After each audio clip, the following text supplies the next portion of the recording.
Yes, and welcome to Vasily's Garden. Now folks, a quick one on zucchinis and pumpkins and plants like that need pollinating. Now, did you know there are male and female flowers? Well, here is what the female flower looks like. It actually grows on the end of the fruit. So here we've got the fruit growing, and that's the flower there. You can see this one's already spent.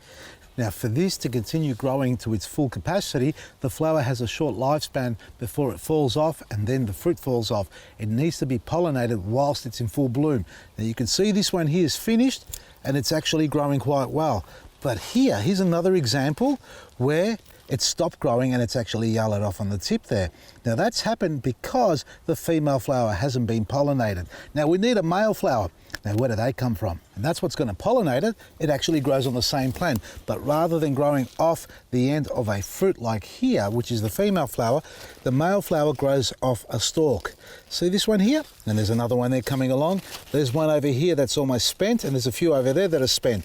So when these bloom, and that's early in the morning and they're full open there, the pollen inside is exposed. Now the little insects will come along and go from one flower to the other, or the wind will carry the pollen from the male to the female.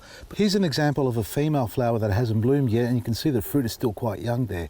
So as this grows, that will start to mature and it'll start to blossom, and when it opens up early in the morning, make sure the birds and bees are out there too to help it pollinate. But sometimes the pollen doesn't make it all the way to the female flower to pollinate it. So we have to assist it, and what we do is come out early in the morning and find the flower just like this and open up the inside carefully, carefully, carefully like this. It's in here somewhere. Oh, it's a little one.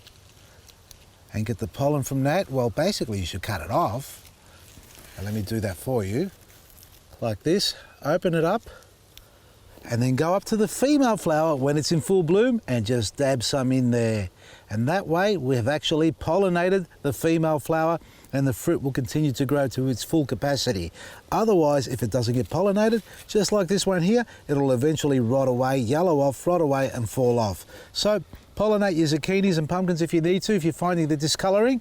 Otherwise, sit back and watch them grow big and juicy. And then when it comes time to harvesting, give me a call. I'll come over, we'll harvest together, and I'll take it home and cook it. And to have big, strong, healthy flowers that last a long time, to give them the opportunity to pollinate male and female, obviously, use a quality fertiliser and avoid synthetic fertilisers, as we all know how toxic they can be to our microbiome or our microbiota in our soil. So look after your garden bed, keep it organic, keep it real, and black grit is quite safe to use as well. And that's got the calcium silicate, which helps the blooms grow bigger, stronger, and last much longer. And that way you get beautiful fruit as well. Check out our website, vasilysgarden.com, because the black grit's going to finish on the 24th. No more shipping from that day onwards. So take advantage of it while it's heavily discounted and get some into your garden today. From me, Vasily, Maresi.